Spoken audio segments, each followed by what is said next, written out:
O embaixador Ernesto Araújo, ex-ministro de Relações Exteriores, expôs o significado das declarações de ministros do Supremo Tribunal Federal, em especial de seu presidente, Luiz Roberto Barroso, sobre o avanço de iniciativas legislativas que visam limitar os superpoderes autoconcedidos aos ministros de cortes superiores. Araújo apontou: nós estamos diante de um momento de revelação de como funciona o sistema de poder no Brasil.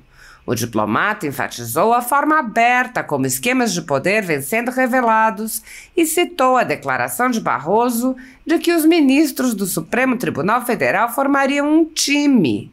Ernesto Araújo observou que a declaração do ministro foi acolhida como se fosse algo normal e prosseguiu: e realmente eu acho que ele está descrevendo uma realidade. O STF hoje se move como um time, ou seja, todos eles buscam o mesmo resultado e agem em conjunto, de forma coordenada. O embaixador lembrou: se existe um time em qualquer esporte, é porque existe um time adversário. Ernesto Araújo mostrou que a concepção do tribunal como um time contraria a própria noção de um órgão colegiado, substituindo o debate de ideias pela ação coordenada e pelos acordos. Ele apontou: perde-se a ideia do colegiado, a ideia de várias opiniões, e torna-se um órgão onde as decisões são negociadas e onde todos eles têm o mesmo objetivo. O diplomata prosseguiu questionando: contra quem o STF está jogando? Araújo explicou: o outro time é o povo brasileiro. O embaixador explicou que as iniciativas legislativas que avançaram na Comissão de Constituição e Justiça da Câmara dos Deputados, que ele chamou de pacote pró-Constituição, restabelecem o caráter colegiado do tribunal e devolvem a função do Congresso Nacional.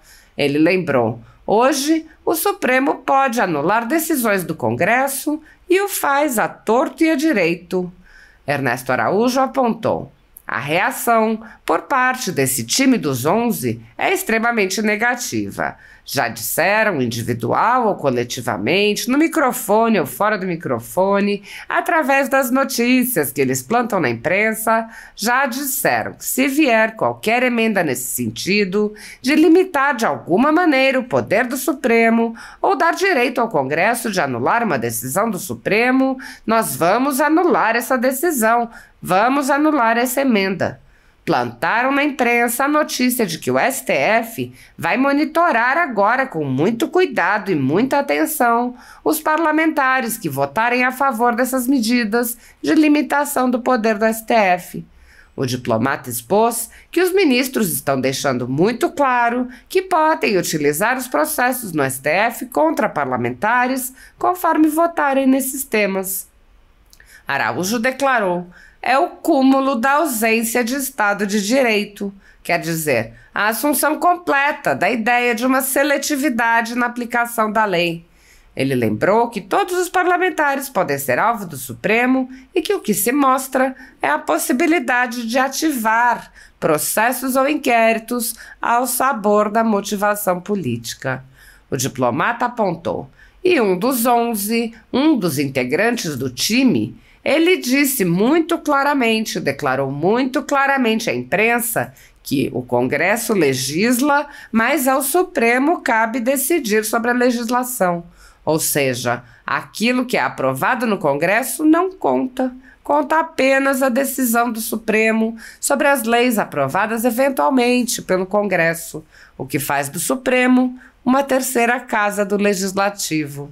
Ernesto Araújo disse: hoje, a lei, pela Constituição, para ser aprovada, precisa de aprovação na Câmara e no Senado e depois da sanção presidencial. Agora, ela passa a precisar, na prática é assim agora, da aprovação também do Supremo. Então, Câmara, Senado e o Supremo. E se por acaso o presidente vetar, quem vai decidir? Imagino que seja, na cabeça deles, vai ser o Supremo também. Então, na prática, o Supremo aqui passa a ter o poder de veto sobre a legislação. Segundo a Constituição Federal, o controle dos atos de ministros do Supremo Tribunal Federal é realizado pelo Senado, que pode promover o impeachment dos ministros em caso de crime de responsabilidade. No entanto, os presidentes da Casa vêm barrando a tramitação dos pedidos sem consulta ao colegiado. Sem controle externo, alguns ministros do Supremo agem ao arrepio da Constituição. Em inquéritos secretos, o ministro Alexandre de Moraes, por exemplo, promove uma aberta perseguição a adversários políticos. Em um desses inquéritos, a Folha Política teve sua sede invadida e todos os seus equipamentos apreendidos. O inquérito foi arquivado por falta de indícios de crimes, mas os dados sigilosos foram compartilhados com outros inquéritos abertos de ofício e com a CPI da pandemia, que compartilhava dados sigilosos com a velha imprensa. Sem justificativa jurídica, o ministro Luiz Felipe Salomão, ex-corregedor do Tribunal Superior Eleitoral, confiscou toda a renda da Folha Política e de outros sites e canais conservadores para impedir suas atividades. A decisão teve o aplauso e o respaldo dos ministros Luiz Roberto Barroso, Alexandre de Moraes e Edson Fachin. Todos os rendimentos de mais de 20 meses de trabalho de jornais, sites e canais conservadores vêm sendo retidos sem qualquer base legal.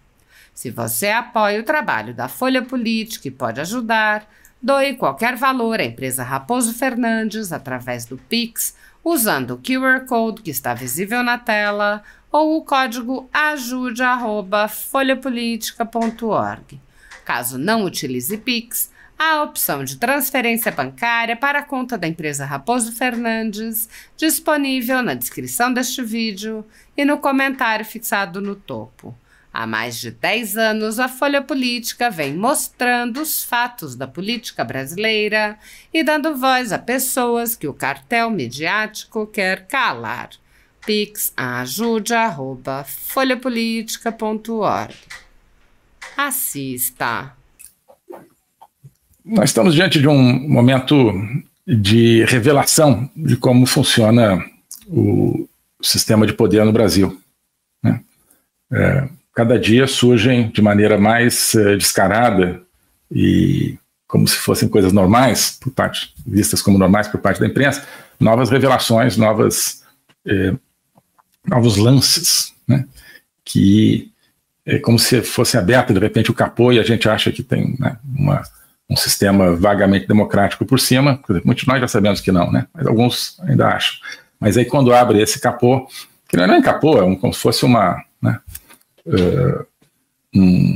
cortina que é puxada e ali atrás você vê uma realidade bárbara, monstruosa, criminosa acontecendo.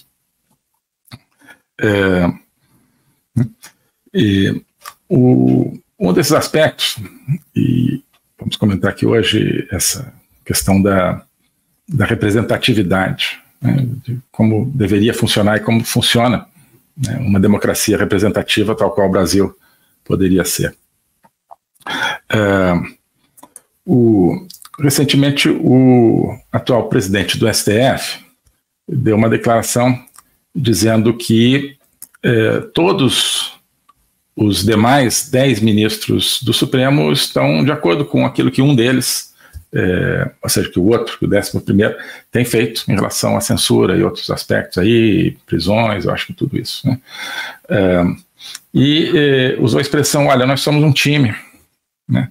E disse que, né, sem nenhum problema, que os 11 ministros do STF, até por coincidência, né, o número de um time de futebol, formam um time, né? E isso foi acolhido como um comentário normal, de apoio, né, digamos, a um determinado ministro que tem sido talvez mais criticado do que os outros.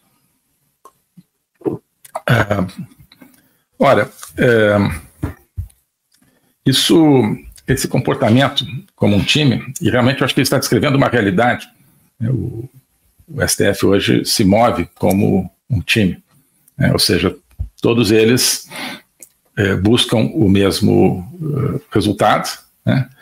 E agem em conjunto, de maneira coordenada, um passa a bola para o outro passa a bola para um. E se existe um time, né, qualquer esporte, é porque existe um time adversário. Né? O time não existe para jogar em campo sozinho. Né? Então, existe do outro lado um outro time. Aqui nós temos vários problemas, né, do ponto de vista de funcionamento institucional.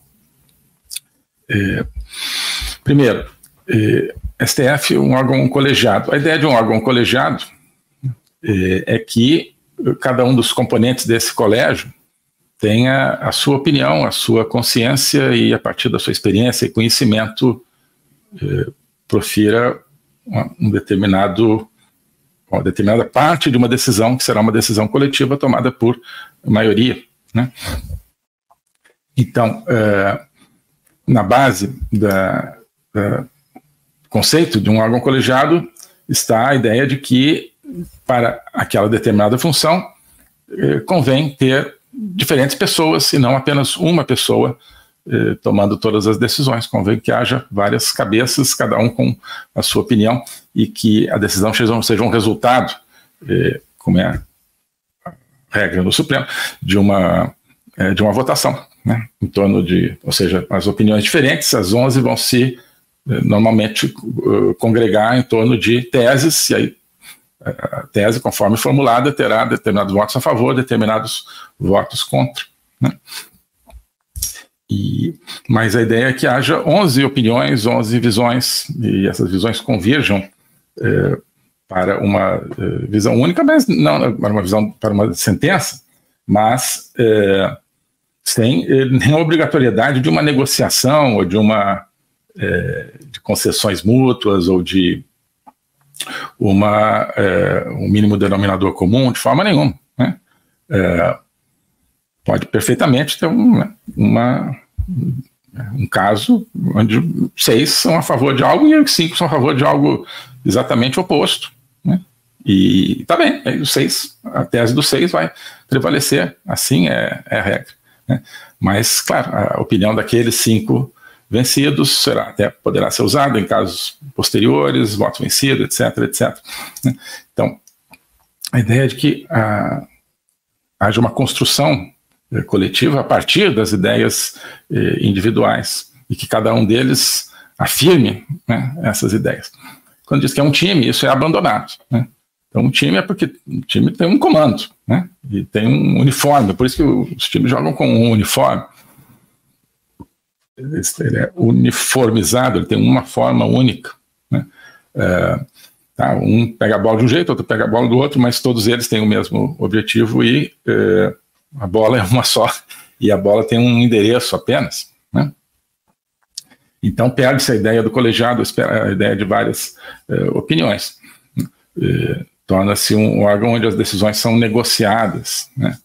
e onde, né, o objetivo é um objetivo que não está em discussão, onde todos eles têm o mesmo objetivo. Na verdade, não, deveriam ter, cada um, não é nem objetivo, cada um tem a sua visão de mundo. Bem, isso um aspecto. Né? E o outro aspecto é esse, eu mencionei, que um time tem outro time, tem um time do outro lado, pressupõe que haja um time do outro lado. Né? Então, qual é esse outro time? Contra quem o STF está jogando? Contra quem ele está jogando. Porque um jogo é uma competição, né? Pode ser algo divertido, algo na base do fair play, né? Mas será sempre uma competição. Né? Praticamente todos os antropólogos que estudam o esporte em geral dizem que o esporte é uma luta ritualizada, né? É uma espécie de guerra ritualizada. Surgiu assim em comunidades arcaicas, 2 grupos, em vez de estarem, né, cada mês, 2 meses, lá atirando pedra e lançam uns nos outros, resolvem transformar isso num esporte. Então, em vez, né, pega uma pedra ali, quem conseguir colocar a pedra na caverna do outro vai, né, ganhar um troféu, e esse é o símbolo de uma vitória, mas ninguém morre, ninguém sai aleijado dessa luta. Né? Então o esporte é uma luta E um conflito armado é uma guerra ritualizada, né, para que as pessoas naquela comunidade convivam com uma violência, né?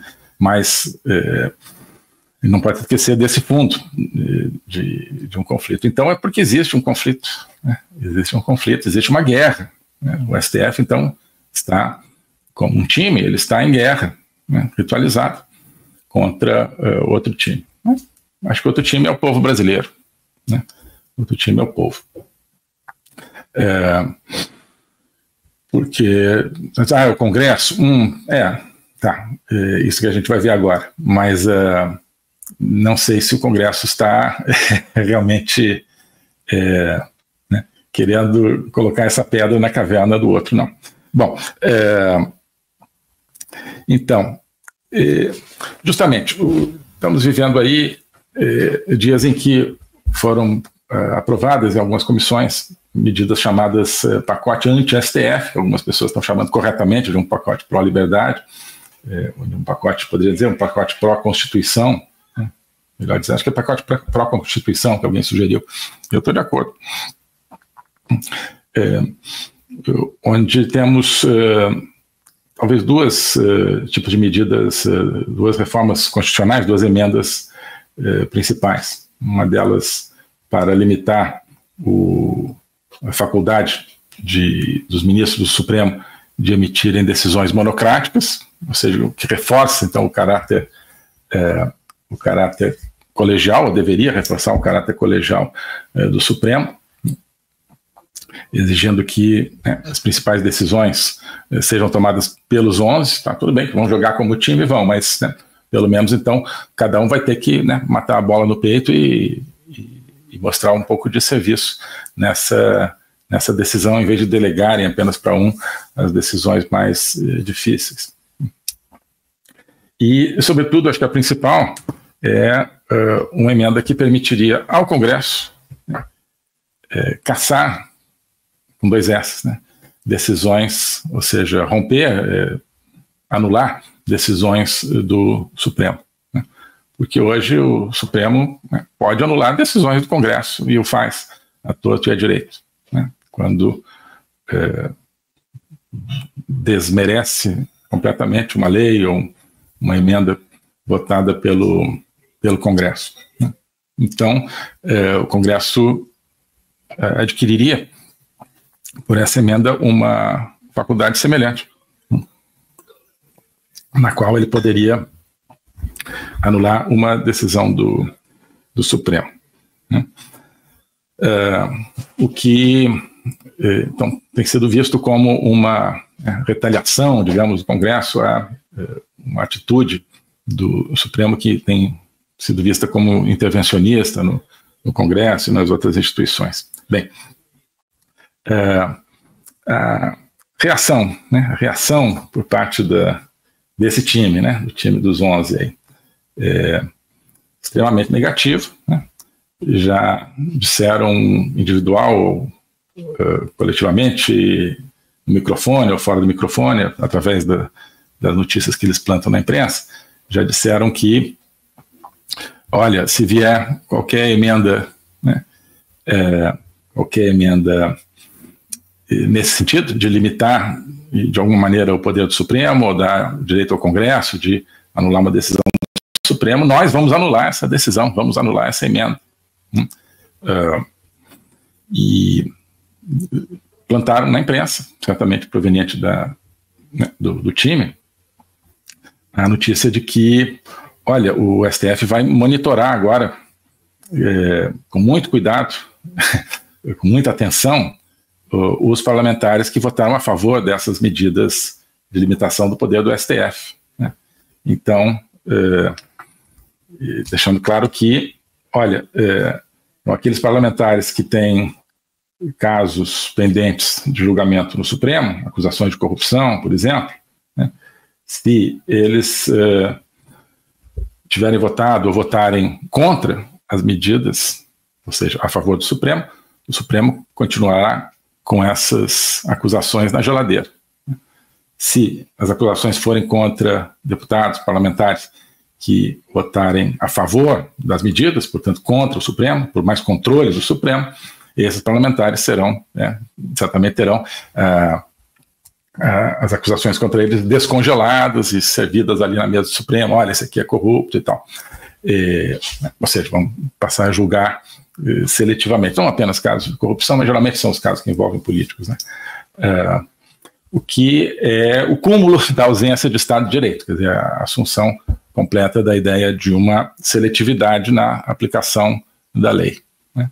Então, basicamente, né, todos os políticos têm acusações contra eles no Supremo, então agora só o Supremo escolhe, né? Vai escolher. Hoje, né, como até antes dessas movimentações, como praticamente todo o Congresso estava quieto, e naquele sono ali que fala o Fernando Pessoa em relação ao Supremo, estava tudo na geladeira, né? Todos esses esqueletos ali guardadinhos no armário. Agora o Supremo vai dizer, olha, o número tal, qual é o, né, o locker ali, qual é no vestiário lá dos esqueletos, né? Qual é o número do... não, aquele ali é o 47, então abre, aí sai o esqueleto lá dos casos de um parlamentar que votou contra os interesses do Supremo, né? Então, o fulano, não, esse aqui, abre a outra porta e sai um outro esqueleto.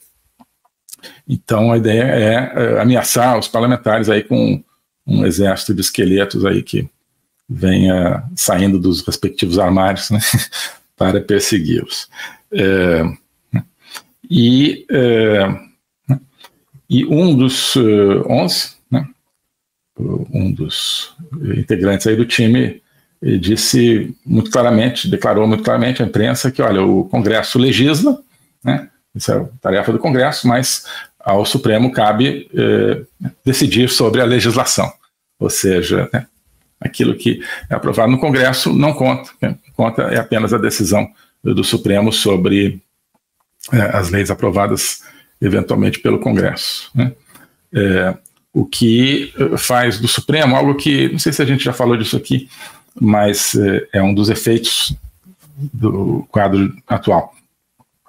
Faz do Supremo uma terceira casa legislativa, né? Hoje, uma lei, tecnicamente, pela Constituição, para ser aprovada, precisa, né, aprovação na Câmara e no Senado, e depois da sanção presidencial, né? Mas na esfera legislativa ela precisa, né, desses dois passos. Agora ela passa a precisar, na prática, e assim agora, da aprovação também do Supremo. Então, Câmara, né, e o Senado e o Supremo, né? E se por acaso o presidente vetar, né, e esse veto for mantido pelo Congresso, pela forma quem vai decidir, imagino que é o que seja na cabeça deles, vai ser o Supremo também sobre esse veto ou não. Então, na prática, o Supremo aqui passa a ter o poder de veto, né, sobre a legislação. Olá, pessoal. Se você ainda não conhece a Academia Folha Política, eu acho que está na hora de conhecer.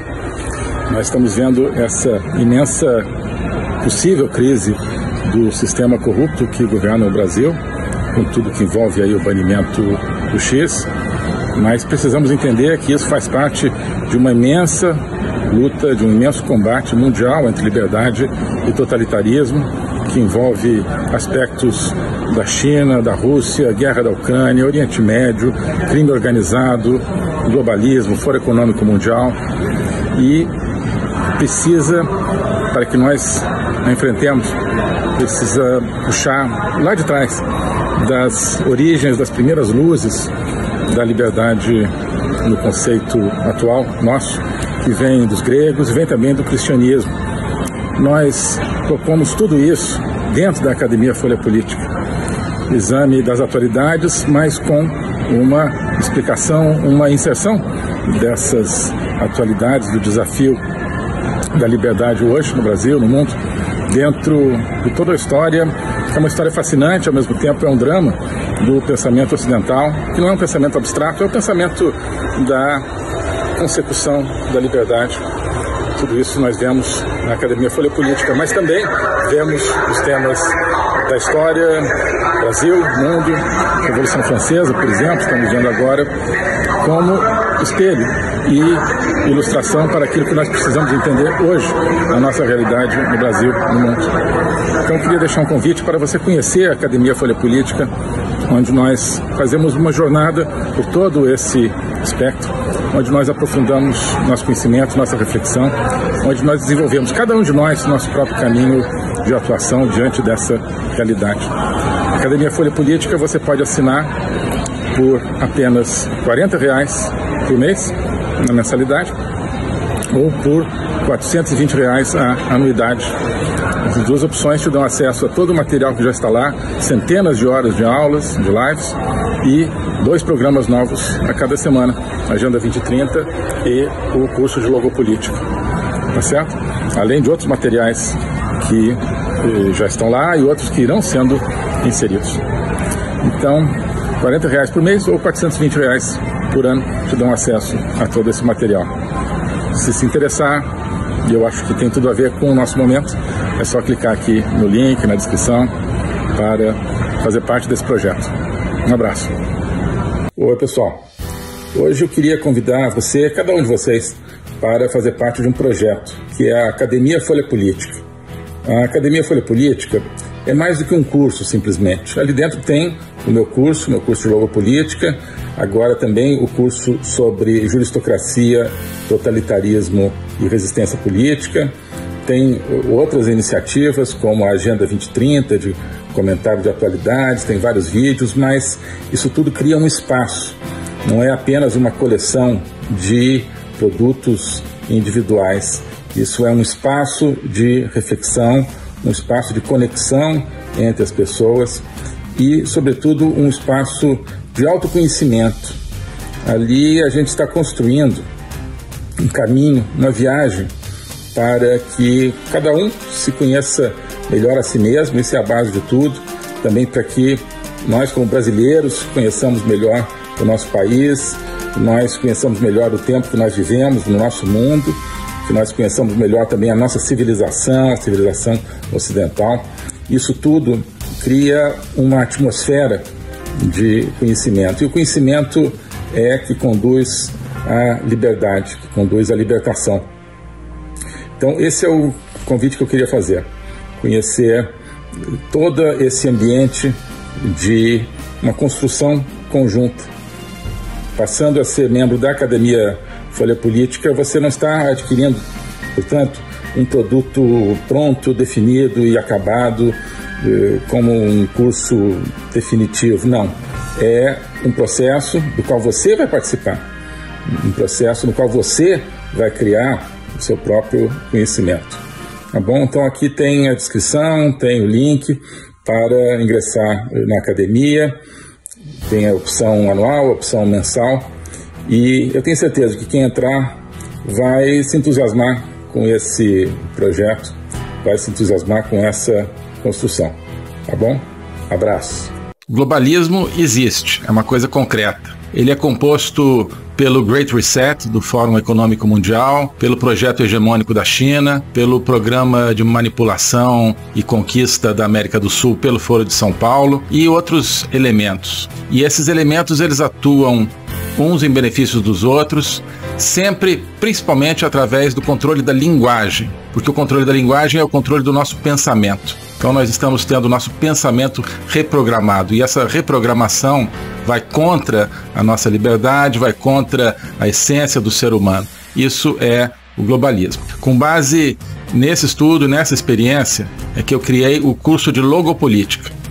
Toda semana eu dou aulas sobre geopolítica, literatura, filosofia, cultura de um modo geral, tudo isso em conjunto formando um espaço de conhecimento que eu denomino a logopolítica, para nós não apenas entendermos a ameaça do globalismo, mas podermos nos contrapor a ela. Se você quiser entrar nesse projeto de conhecer o globalismo e enfrentar o globalismo, clique aqui